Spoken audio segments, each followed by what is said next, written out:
Hi darlings, welcome to my channel. 'మరణ mass' ఇదొక Malayalam film. Sony లీవ్‌లో అయితే స్ట్రీమింగ్ అయితే అయిందనమాట. తెలుగు లాంగ్వేజ్‌లో కూడా ఉంది. తెలుగు డబ్బింగ్ కూడా చాలా బావుంది. మరి ఈ మూవీ చూసాక ఎలా అనిపించింది? నచ్చిందా? నచ్చలేదా? అని మాట్లాడుకుందాం. దానికంటే ముందు ప్లీజ్ సబ్స్క్రైబ్ అయితే చేసుకోండి డార్లింగ్స్. ఓకేనా? Let's start the video. Plot విషయానికి వస్తే, ఊర్లో ముసలోళ్ళంతా చనిపోతూ ఉంటారు భయ్యా. అది కూడా నోట్లో బనానా పెట్టి. అసలెవళ్ళు చంపుతున్నారు? అసలు దేనికోసం చంపుతున్నారు?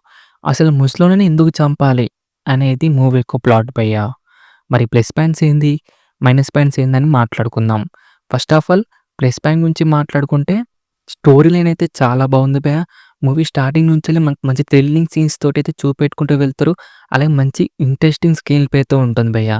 అలాగే మాకైతే డార్క్ కామెడీ కూడా చాలా బాగా పర్ఫెక్ట్ అయింది. చాలా మంచిగా నవ్వుకుంటారు భయ్యా డార్క్ కామెడీ. భజన్ జోసెఫ్ గారి క్యారెక్టర్ అయితే చాలా అంటే చాలా బాగుంటది అండ్ చాలా బాగా నవ్వుకుంటారు భయ్యా.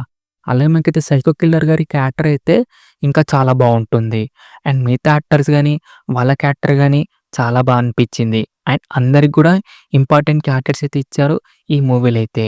అండ్ కొన్ని కొన్ని థ్రిల్లింగ్ సీన్స్ అయితే నెక్స్ట్ లెవెల్ ఉంటాయి భయ్యా ఈ మూవీలో అయితే. లాజిక్ సీన్స్ కూడా చాలా బాగున్నాయి భయ్యా. చాలా బాగా పర్ఫెక్ట్ అనిపించింది. అండ్ తెలుగు డైలాగ్స్ కూడా చాలా బాగా రాశారు. కానీ ఎవరు రాసారో తెలీదు గానీ చాలా బా అనిపించింది తెలుగు డైలాగ్స్ అయితే. అదే సినిమాటోగ్రఫీ కానీ, ప్రొడక్షన్ క్వాలిటీస్ గానీ అండ్ బీజీఎం గానీ చాలా బా అనిపించింది. ఇప్పుడు మనం మైనస్ పాయింట్ గురించి మాట్లాడుకుందాం. ఇన్వెస్టిగేషన్ సీన్స్ అయితే అంత గొప్పగా అయితే లేవు భయ్యా. నాకైతే అంతే అనిపించలేదు ఇన్వెస్టిగేషన్ సీన్స్ అయితే. అలాగే మనకైతే మలయాళం ఫిల్మ్ తెలిసిందే కదా!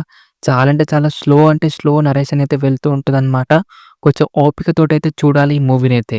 ఎందుకంటే చాలా చాలా స్లో నరేషన్ అయితే వెళ్తూ ఉంటది మూవీ అంతా. కొన్ని కొన్ని మనకు ప్రిడిక్టబుల్ సీన్స్ అయితే పడుతూ ఉంటాయి భయ్యా. అవి చూస్తుంటే మనకైతే కొంచెం డిసప్పాయింట్ అయితే అవుతూ ఉంటామనమాట. అలా ఉంటాయన్నమాట కొన్ని కొన్ని ప్రిడిక్టబుల్ సీన్స్ అయితే. ఇవే భయ్యా నాకైతే plus points and minus points అయితే అనిపించింది. ఇక ఓవరాల్‌గా చెప్పాల్సింది ఏంటిదిరా అంటే మూవీ ఎలా ఉందంటే, నాకైతే నచ్చింది భయ్యా మూవీ. బావుంది.